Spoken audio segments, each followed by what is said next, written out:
Okay, so let's talk about next steps on your portraits. So you've been methodically going through your portrait step by step by step, square by square, and hopefully you did kind of a contour of the outside edge. This is the photo that I was drawing from. This is an old picture of my son. And what I'm gonna do now is I'm gonna go through and I'm gonna physically mark on this. Now, if you're drawing from your phone or your screen, you won't be doing this, but you can still observe and you can look square by square to see where your value changes are. So all of this that I've outlined right here, that's kind of a mid to dark value. I'm going to identify the darkest values. I'm going to look and make a note of where the lightest values are. So like right here, this whole section of his forehead is going to be slightly lighter. This little shape right here is going to be kind of in the mid-range, okay? So once I get all of those kind of marked, I'm going to go back on my drawing.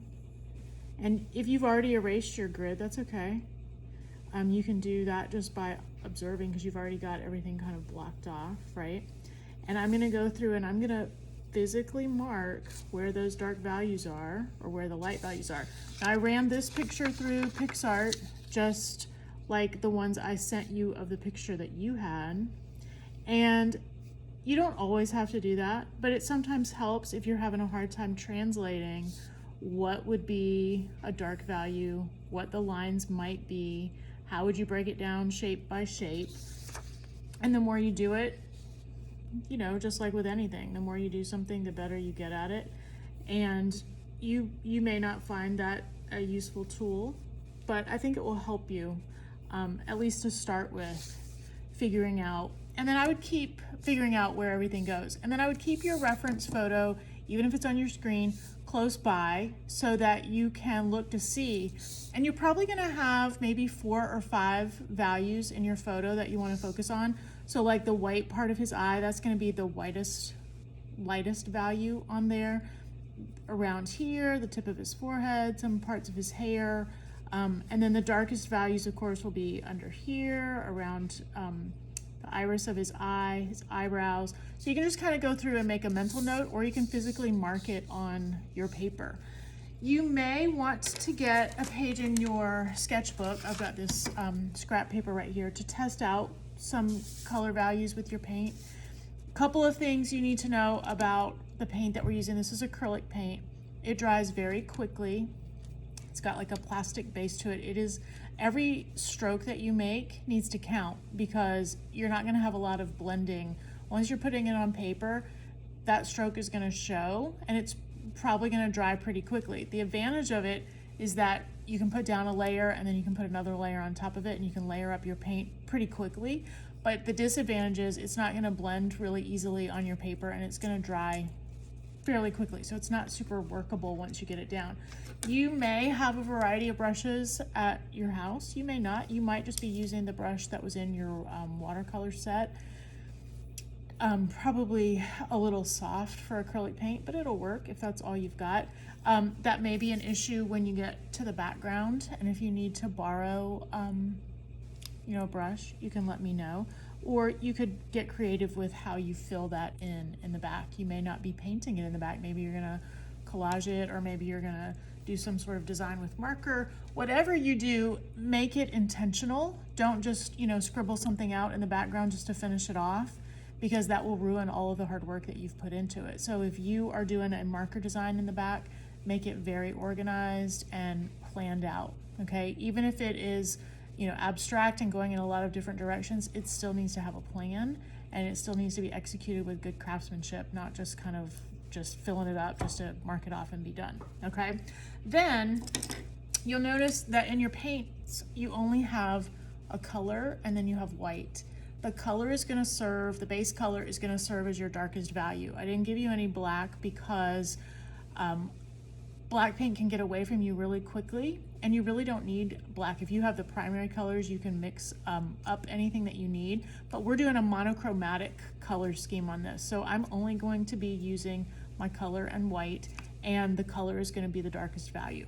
So before I even get started on putting color down on this, I would probably just test out a few things and kind of see how the acrylic paint is going to work. You're going to need something to mix it in, because if I take this blue and dunk it into the white, all my white is gone, and then I have no control over how light or dark the next thing is going to be. So you can kind of test out, all right, if that's the, you know, darkest value and I'm trying to make 4 or 5, it is going to be a lot easier to darken this white than it is going to be to lighten up the blue. And that sounds like it would be the same thing, but if I'm trying to lighten up this blue and I have a, you know, I'm just dunking it into here, it's going to take all of this white times 5 to make it lighter, and then I'm out of white and I have no more control over all of my other values. So I'm going to take white here, and I'm just using an old lid. You know, anything that you have, you could use a piece of wax paper, you could use an old lid from something, you know, sour cream or some kind of lid that you're getting rid of, and that will make a fine palette. So I'm going to darken up this white, and I can probably make it quite a bit darker than that for my next value. And then I will just continue to add a little more white. Put this over here. And every time you add a little more white to it, it's going to get obviously a little lighter. There's not much difference there. I can mix that a little bit on my paper. And then you can just keep going until you figure out what 4 values you're planning to use. I would skip around my paper as I'm painting, and I would kind of knock out all of the darkest values. Then I would go to the next value, knock that out. Just kind of be methodical about it. Go in order. I wouldn't store my paints right on top, and paint toward you, right? So you're not pushing the paint, you're kind of pulling the paint towards you. And you can kind of get in your own little rhythm as far as, you know, what's comfortable, what works best.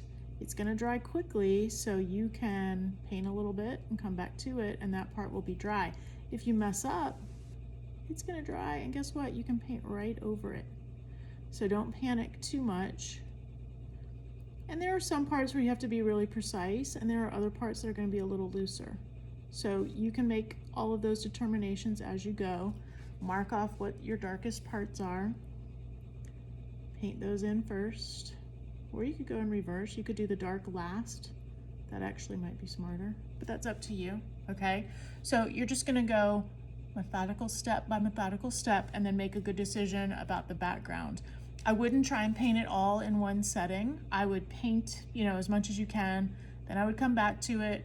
I would revisit it a couple of times until you get it exactly like you want it. I think a lot of times we make something and we think, you know, the first shot is good enough, and remember, good enough is the enemy of great. So paint it, let it dry, revisit it, see what you need to correct, see what you need to adjust. If you had a hard time erasing all of your grid lines, that's okay. Erase it as much as you can. If you have a lot of grid lines in the background, then you're probably going to need to choose some kind of dark background, right? So, and remember, that background doesn't have to be painted. It can be, but it doesn't have to be. If you run out of paint and you need to come get more, that's fine. You can come up to school and grab some more paint. You may or may not have enough depending on how you do it. So take your time, and we'll see how the next step goes. All right, so drawing and painting one, folks, you have a few more options beyond just painting it. And once I got my sketch done, I just did another version of it, another tracing of it, just so I would have some options to play around with to see, like, well, how do I want to finish it? And you don't have to use acrylic paint to finish it. You could use watercolor paint, right? Or you could do a pen and ink design. You could do a word portrait where you're using different words, maybe that describe the person that you're choosing to do, you could do it all in marker or all in colored pencil or a combination. You could do a mixed media piece where you are inking some of it, charcoaling some of it, however you decide you want to do it. I'm just outlining this quickly with Sharpie. And then I'm going to show you what you could do in the background.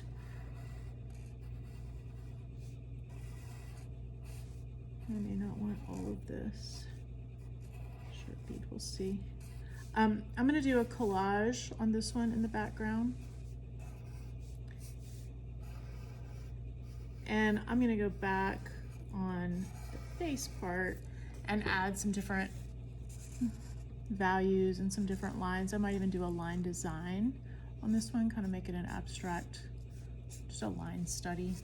So we can get to the bottom part in just a minute in the hair. But what you're going to do for, if you're using a collage, you have a lot of options. You could use magazines, you could use old dictionaries. I always have these painted papers. Whenever there's paint left over from a project, we'll just paint the paper because they're great later for collage.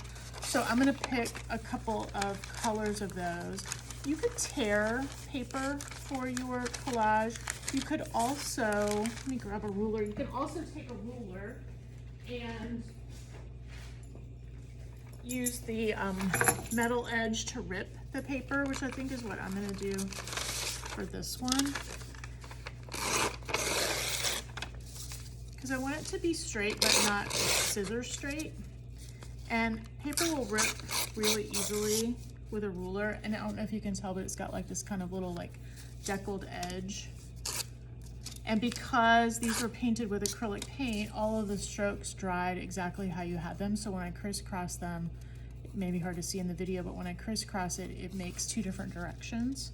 So I'm gonna start to rip this apart into smaller pieces. And then I'm gonna start piecing that together for the background. And probably what I will do, just to make it a little easier for the application of this, is I will probably just take my fingers and some liquid glue and do, you know, a couple of inches at a time. And then just like a puzzle, I'm gonna piece these pieces in here together to create the background. And you can decide, I mean, there's a million different ways that you could finish these off. You can get creative with it. If you want to fully paint it, you can. Remember, you don't have to do realistic skin tones on this. You could do the demo, the first part of this video was for VA Comp, and they're doing monochromatic portraits. So they're only using a main color and mixing tints, using white to make lighter tints of it.